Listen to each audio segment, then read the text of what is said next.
Support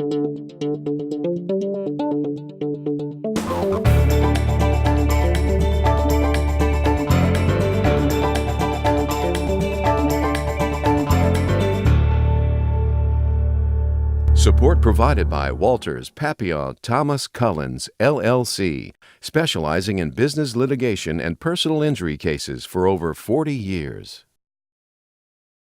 What's quite interesting too as well is the word canvas is actually derived from the word cannabis. And so the Mona Lisa is painted on hemp. And so even during World War II, many of our ropes and parachute cordings were made out of hemp. And so George Bush Sr. was more than likely using hemp during the war. And so a lot of our canvas too as well was made out of this same material. So bast fibers can also create 3D printed hemp bioplastics or just any sort of biodegradable hemp plastics. So you can 3D print hemp guitar picks. You can also do injection molded hemp ink pens, and this pen is actually going to be used tomorrow to sign House Bill 491 by Governor Edwards, which is so awesome.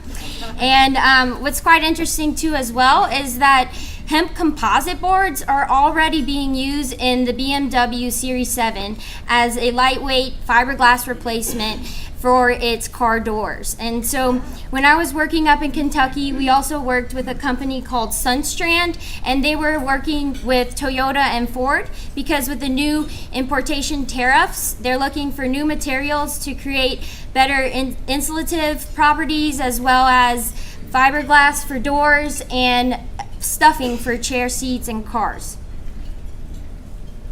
So the hurd is the woody core of the hemp stalk. The hurd can be used for mulches or animal beddings, and it can also be used for something called hempcrete. So again, the name may be a little off-putting because you would think that it's a direct concrete replacement, but like I said, this is the hurd and not the bast fiber that's long and strong. The hurd will be used more so for a direct alternative to insulation. And so you'll see this is what hempcrete looks like. So these photographs are from when I worked in Kentucky for the Hemp Research Foundation. We actually constructed the first USA grown and USA processed hempcrete home in America. And the reason we did this was to take data on its thermal efficiency. The United States as a whole had no data on how thermal efficient hempcrete was, and how are you going to ever incentivize someone to live in a house made out of hemp without a solid R value? And so what we saw from this data was that hemp is incredibly thermal efficient, and it actually is able to gather all the heat in the day and do a slow release at night, so you end up saving on AC and cooling in the long run. And also due to those same antimicrobial, antibacterial properties, you're gonna have less problems with mold or mildew within your home, which is a huge problem here in Louisiana, so you actually have better air quality.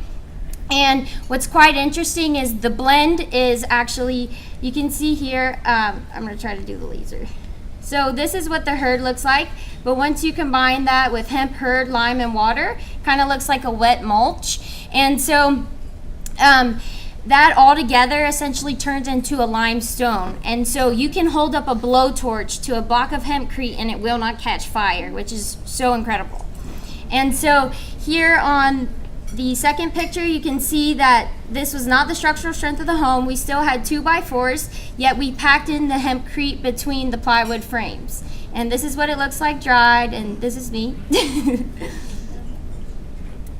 And so hemp seeds. So hemp seeds are actually one of the most nutrient-dense foods on the planet. A lot of people don't know that you can actually go right now to Walmart and buy these. These will be alongside your chia and flax seeds, but hemp seeds do not contain any CBD or THC. They are just the superfood of superfoods. And so hemp seeds are actually a complete protein. You have all 9 essential amino acids, a complete amino acid profile, and they actually have 1.5 times the protein density than steak does as well. And so you really wouldn't need any other protein source to survive besides hemp. So there's various ways that you can process hemp seeds. So you can take the entire hemp seed that you see here, and you can cold press that, so just apply pressure to it, and extract out the omega-rich hemp seed oil that you see here.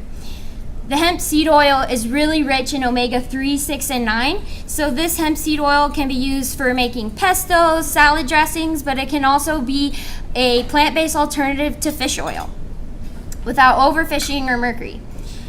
And so the byproduct that you'll end up with is called a hemp cake. And this is really fiber and protein rich. And so you can use this for a protein powder in smoothies, or you can actually use it as a direct flour replacement to make gluten-free protein-rich pastas, as well as hemp breads. And so this is more so commonly what you'd probably see in the store. And so these are shelled hemp seeds. What they do there is just remove the woody part, so the hull. And so they're really soft. They have all those proteins and omegas in them as well. And they're really delicious. And someone asked me earlier what they taste like, and I would almost liken it to an earthy sunflower. And so you can put it on anything from ice cream to tacos. It's so delicious. So female versus male hemp plants. So whether you're growing hemps for seed production or you're growing hemp for CBD, the female is always going to be the most optimum plant that you're looking for. So this is actually a picture I took in Kentucky of a hemp seed farm. And so you'll see that we have both the female hemp plant and the male hemp plant present in the same farm. And this is because the male hemp plant will actually pollinate the female hemp plant, and so the female will create a lot of seed. And then the male hemp plant ends up dying after this fertilization.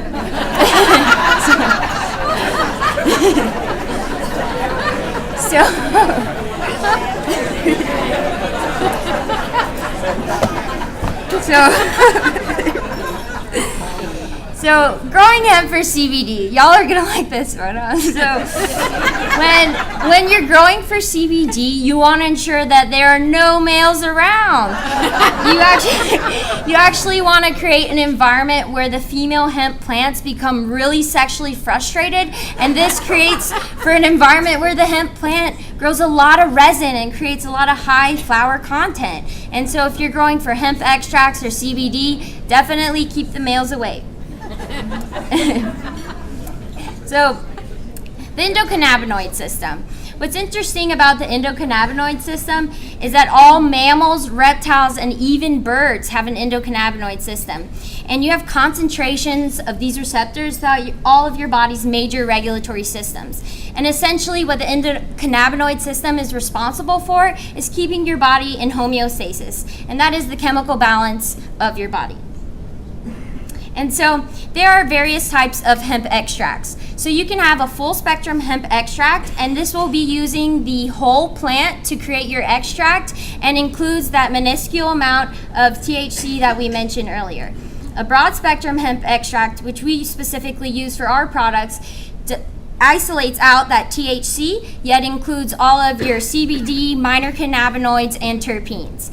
And so the synergistic effect of having those terpenes and cannabinoids together is what creates the entourage effect. And so you'll see why in the next slide, why you essentially would want to keep all of these molecules together. And so a CBD isolate is essentially just CBD, that one molecule processed down into a powder, and is just CBD. It's the same concept of an apple has tons of vitamins in it, and it's as if I would only want to isolate one vitamin, yet eating the whole apple will actually give me fiber and all these other things to help absorb the nutrients. So that's why you could see why you'd actually want to have the entourage effect. And so terpenes. Terpenes are your aromatic compounds that are found in plants, essential oils, and many household herbs. So this is the same reason when you walk into a forest and you just get that calm, warming feeling. It's the same reason when you use lavender essential oil, you feel relaxed. And so our hemp plant specifically tests really high for linalool. And so that's the main terpene found in lavender essential oil. And so this works synergistically with the cannabinoids to create that overall feeling of just stress relief, relaxation, anxiety relief, all the above. And so there are various methods of use when it comes to hemp extracts or CBD. Hemp can be used internally. And so when you ingest CBD internally, it's able to enter the bloodstream, cross your blood-brain barrier, and this is where you're going to experience the homeostasis effects. And so say you were taking CBD for inflammation in your elbow, you may be taking it for that, but it may also help with inflammation in your knee that you didn't also know it was helping with because you actually ingested it. One thing to take from here is that consistency is absolutely key in staying on a daily regimen, because you can use CBD or hemp extracts in a one-off situation, but it would be better to use it over time so that you can achieve homeostasis over time. And so Cbd Use Externally is more so for localized pain and inflammation, as well as skin conditions ranging from psoriasis to eczema. And so this is more so if I have elbow pain, yeah. If I have elbow pain, you put it directly on your elbow. So you will not achieve the homeostasis effects just because it does not enter your bloodstream when you use it externally. A lot of people like to use it internally and externally in conjunction, and this is because there's absolutely no potential for abuse, addiction, or overdose. So even if you're using both forms of CBD, you'll be okay. And it's almost like working from the inside out and the outside in. And so if you're more interested in the science behind how hemp extract interacts with specific diseases or conditions, we've actually curated a scientific research library of government peer-reviewed articles on our website, and it's a great place to learn and a solid place for just looking up a specific disease and reading about how it interacts with CBD specifically. So hemp legislation. We're excited to say that tomorrow Governor Edwards will be signing House Bill 491 in support of hemp legislation in Louisiana. So we will be seeing hemp being grown in Louisiana by 2020. This is a really exciting step for us because we are an agriculture state, and this is absolutely an agricultural commodity just like sugar cane and soy. It truly is something that we can benefit off of, and it's so beautiful to see that this legislation has gone through. It truly has been all about education and people learning that this is agriculture and the stigma should not exist, because we don't put a stigma on corn either. So with that being said, thank you so much for having me. Thank you for being here. We also have a table set up out there with a lot of hemp education materials. I have a block of hempcrete from that work site, 3D printed hemp bioplastics, as well as a lot of other materials and hemp papers. So please ask us any questions if you do have any. Thank you.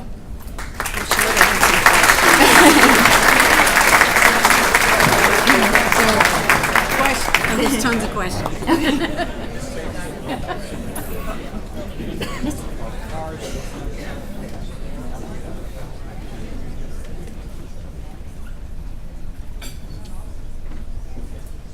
So are CBD products legal in Louisiana yet? As of tomorrow, they will be, and they will enact a program to where there is almost a period of time that they're giving with the ATC so that you can get your product certified. So it will be enacted as of 2020. So there is a bit of a period to allow people to catch up with the regulation that will be enacted tomorrow.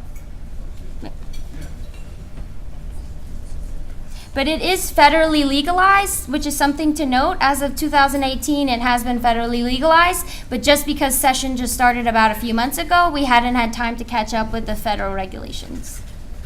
So with regards to the CBD chemical, will that have, so I work for a big bank, they will do random drug tests. Will that cause you to fail if you use their over-the-counter? Right, so if you're using a full spectrum hemp extract, like I mentioned, that has that minuscule amount of THC, that can come up in a drug test, but with the broad spectrum hemp extract like we have, it will not show up in a drug test. But at the same time, it's all about transparency and letting your employer know this is the product I'm taking, and be open. Like if you have a specific company that you're concerned about, then let your company test that product and then give you that okay that you can take that product.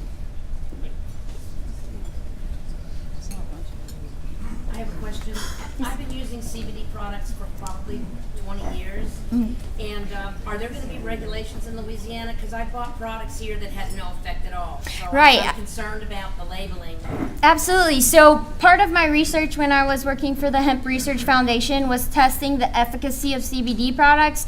And what we saw was a lot of mismarketing. And so, right, there were some products that maybe said 500 milligrams on the label, yet they came back and had absolutely no CBD in them. And so I was absolutely flabbergasted by this. And this was was all due to the lack of regulation within the industry. And so with this federal legalization, you'll see the industry as a whole really hone down on these products that are being mismarketed, mislabeled. I've seen a lot of hemp seed oil, which we went over, products being labeled as the pain reliever, but they're just taking advantage that there's actually 2 types of hemp oil, and so people may get confused with that. But you'll see a lot of regulation come into place so that you can be assured what you're taking is healthy. Absolutely. So we're talking a lot about CBD oil. Yes. You mentioned a lot of the things that are being done with some of the biomass Yes. and other products. With all of these oils being produced, are they currently using some of that biomass and other material from the hemp plant commercially, or is that just being byproduct that's going to waste at this point? So a lot of people are doing, this is very new since our industry as a whole in America is new, but people nowadays are actually doing what they call tri-cropping. So they're growing for CBD, but also using the stalk for fiber applications and processing that, and then even the leaves for making juices or salads. So people are finding new innovative ways to use every part of the hemp plant so that you don't have leftover biomass. And even still, any leftover biomass like a herd could just be used as animal bedding as well. So there really is an industry for every specific part of the plant. I'm a landscape contractor and florist. And Awesome. are the seeds that one buys in Walmart viable? No, ma'am. So so the hemp seeds that you would buy at Walmart are not viable. Those are just going to be already toasted so that they're no longer viable, but you can eat them still. Yeah. Yeah, I can project my voice. Me too.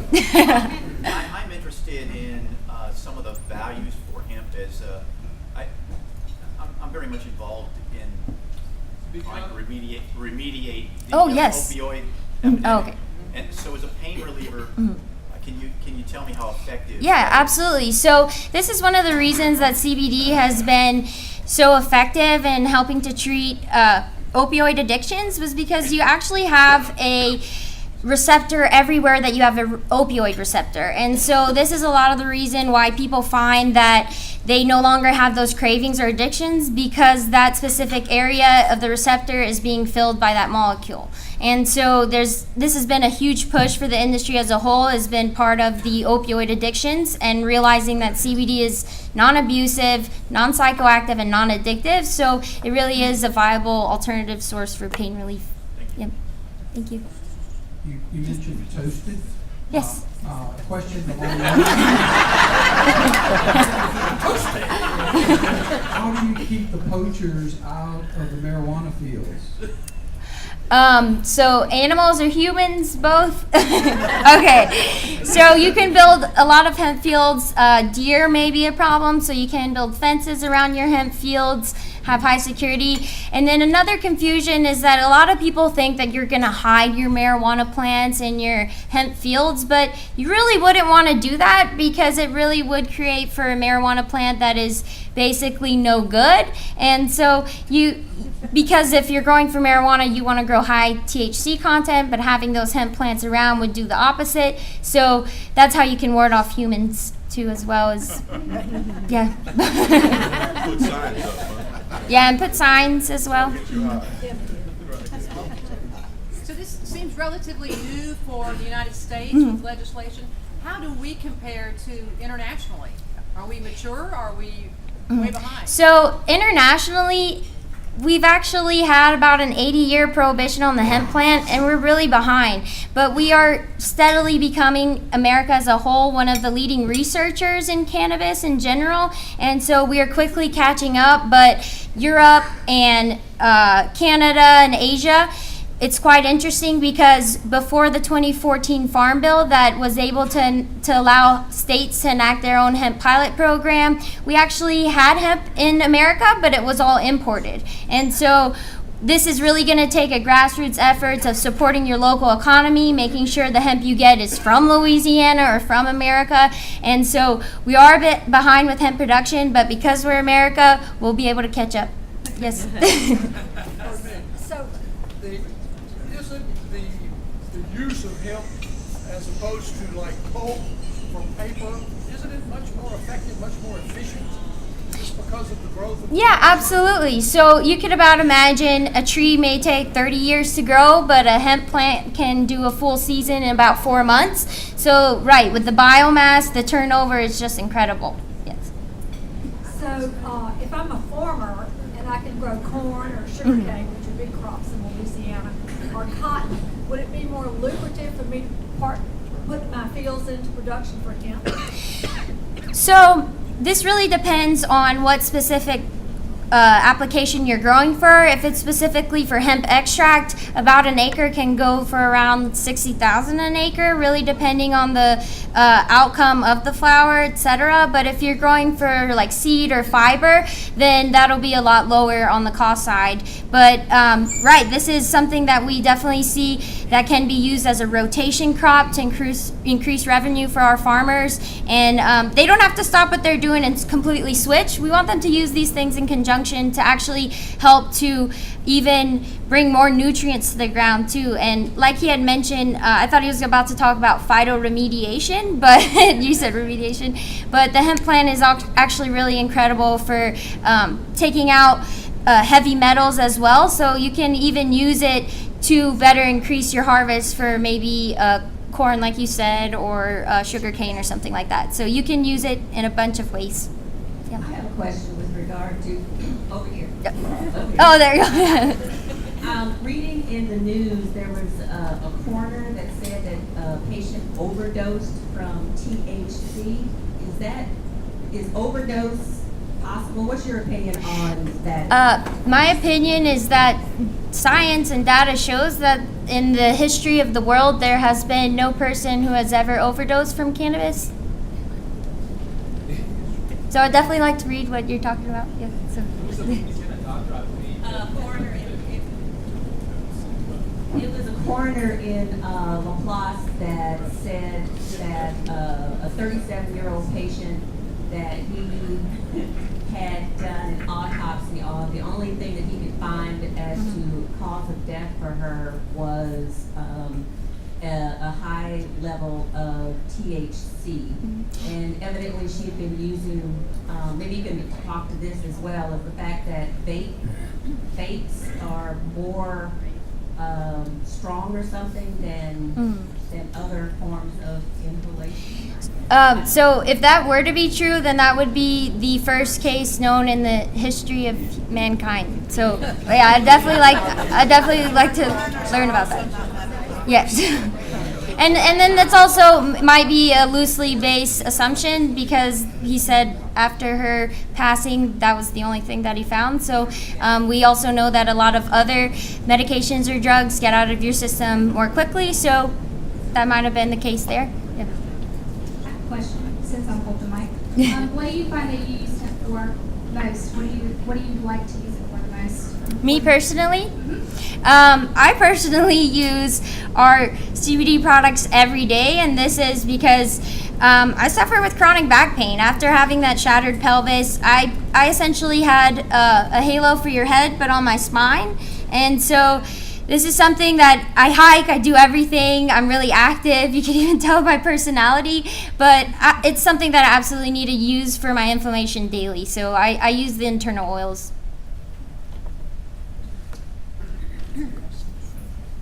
Can you tell us about Cyprus hemp? Am I allowed to? Yeah. Sure. Okay, absolutely. So, Cyprus Hemp, this is actually my business partner, Blake, right here. And so, Cyprus Hemp was established by both he and I in 2017. And this was after I moved back from Kentucky, and I just saw that there really wasn't much of hemp going on in the South. And with all the passion behind hemp that I have, in just knowing how much it helped me both physically and mentally, and then on top of that learning that all of it was being imported, and then seeing that this is agriculture. I grew up in Cutoff on a farm, so I'm a farmer at heart. I just truly felt that this is something that the South really needed and could embrace if they were given the education, and that's absolutely what we're seeing. So that's when our business was established. And since then, we've been fighting really hard with House Bill 491, and it's been really exciting to have such a positive response. And so our business is rooted in sustainability and education. So, as a farmer, I'm assuming you're going to be growing your own hemp?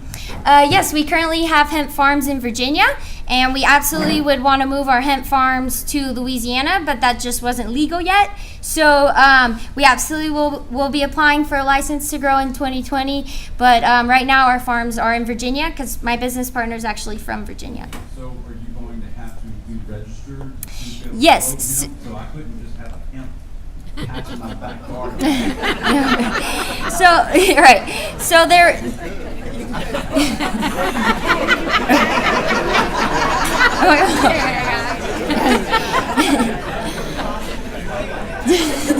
He's like, oh. So,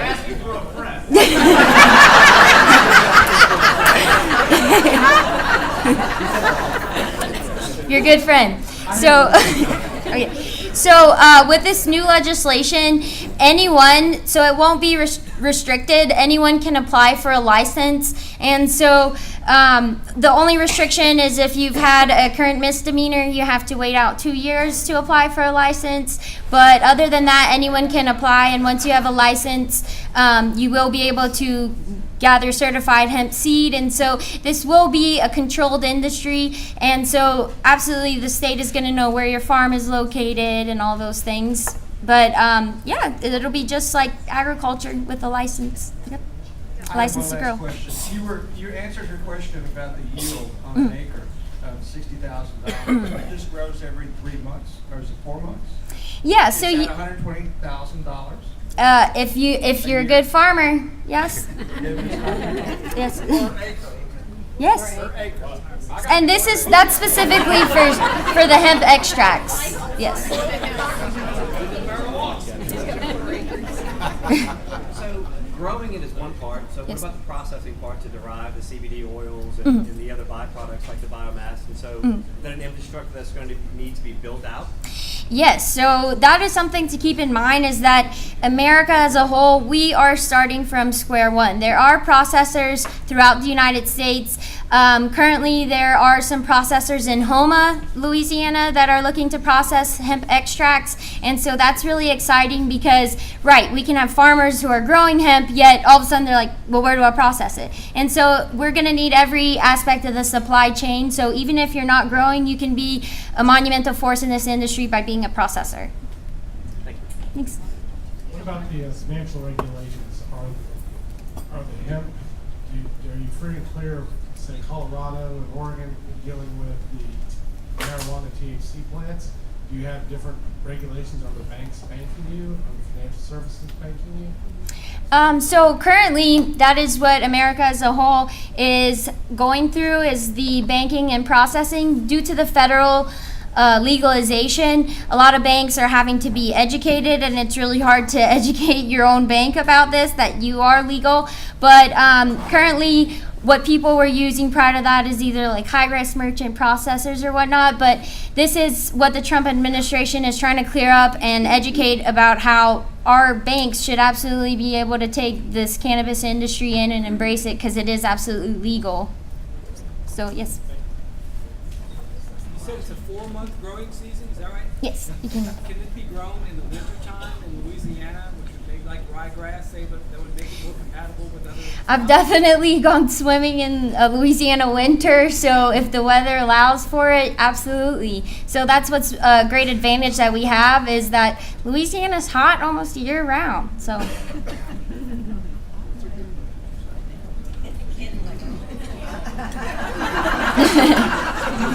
Yes. So you've spoken to Cyprus Hemp about Cyprus Hemp being about efficacy and education. What products does Cyprus Hemp sell?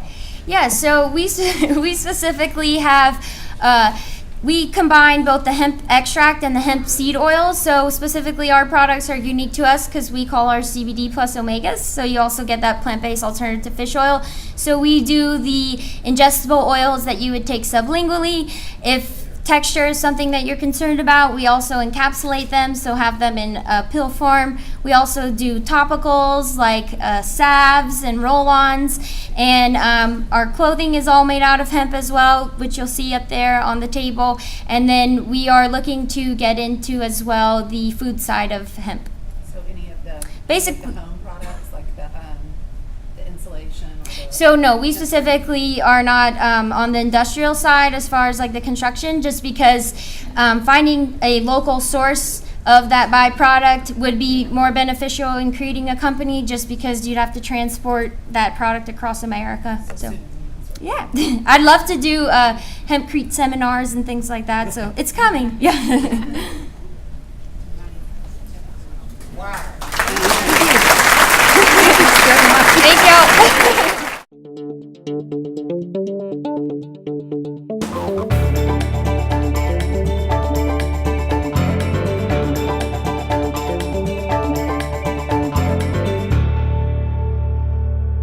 Support provided by Walters, Papillon, Thomas Cullens, LLC, specializing in business litigation and personal injury cases for over 40 years.